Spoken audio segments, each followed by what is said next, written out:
records gatherings of 9,000 people, but that's difficult to take in because there were only 12,000 people in the island. In 1949, the presence of God descended yet again, this time in the parish of Barvas. The refreshing was certainly needed, but it did not come easily. Religious pride and legalism had created deep divisions within the church. Some clergymen refused to believe that God could do a great work that did not begin with them. When the refreshing did come, they opposed it bitterly. There was such tremendous opposition from the largest denomination. Mary Peckham was a teenager when the revival broke out, but she can still remember the spiritual coolness that preceded it. The spiritual temperature in the island before the revival was religious, but certainly not lively. It was a spiritual winter. Not everyone was ready to bundle up. Revival is something that when you've experienced it, you always want to see it again. One revival-era convert, a godly store clerk by the name of Donald John Smith, recalls how local intercessors went to work. People were praying all the time for this revival. They would be praying in the barns. You would hear them pray. Among the more fervent of these prayer warriors were two elderly sisters, one of them nearly blind, praying for revival several times a week, often late into the night. They were gripped by the promise of Isaiah 44. I will pour water on a thirsty land and streams upon the dry ground. One of them was housebound. She was in bed there. I used to read the Bible with them and pray with them. And you would feel the presence of the Lord. They knew their Lord. Challenged by the faith of these godly women, 7 church leaders gathered in a nearby barn to pray. For months, they pled with God that he might kindle a greater appetite for his presence. That was the defining moment of the beginnings of the revival. It was 1949, in the middle of the year. As the elders continued their travail in the barn, they began to notice the lights in nearby crofts and farmhouses burning late into the night. Some never went out at all. The people's hunger for God had overtaken their desire for sleep. The elders realized their prayers had been answered. It was a community at prayer.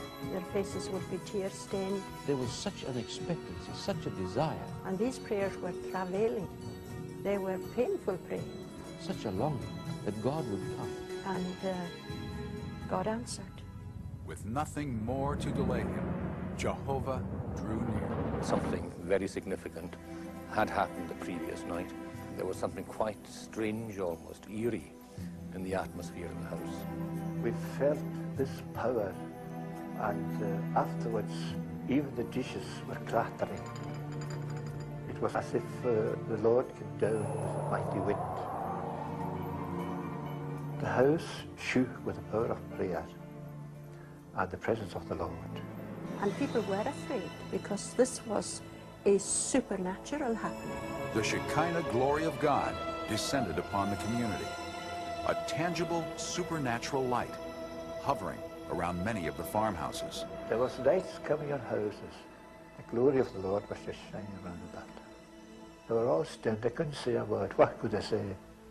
Be still and know that I am God. That's all we said. Around 4 o'clock in the morning, a crowd of several hundred people gathered outside the community police station. Many had traveled from neighboring villages, drawn by an incomprehensible power. Walking on the main road, they would be crying out to God to have mercy on them. They were lying down on the road for God to have mercy on them. It was as if we were suddenly in eternity. Eternal issues, eternal things were very, very real to us. A key figure in the unfolding revival was the Reverend Duncan Campbell, a fiery preacher with the United Free Church. He would storm up and down the pulpit. The perspiration would run down his face. Oh, my dear people, listen, the secret of the Lord is with them that fear him. The meeting halls were packed. Just as many unbelievers came, many all over the island they were coming. The church was crowded to capacity. People sat in the windows. Just as many outside. Oh yes, just as many outside. You can make a community crusade conscious, the fiery revivalist would say, but only God can make a community God conscious.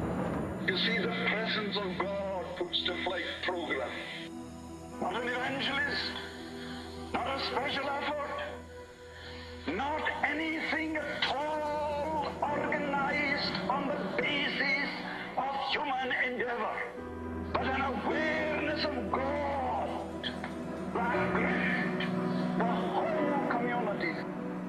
Soon the moving of God's Spirit was felt on other islands, including Harris, Bernera, and Tyree.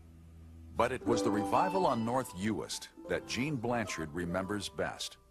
The year was 1957. There was an awareness of God's power working throughout the island. People were being saved every night. Lives were being transformed. We could only say, God came down. As news of the revival spread, several reporters showed up on the island around Christmas time. Upon arriving at their hotel, they were promptly escorted into the bar by the local proprietor. Look, he said, all this alcohol is here.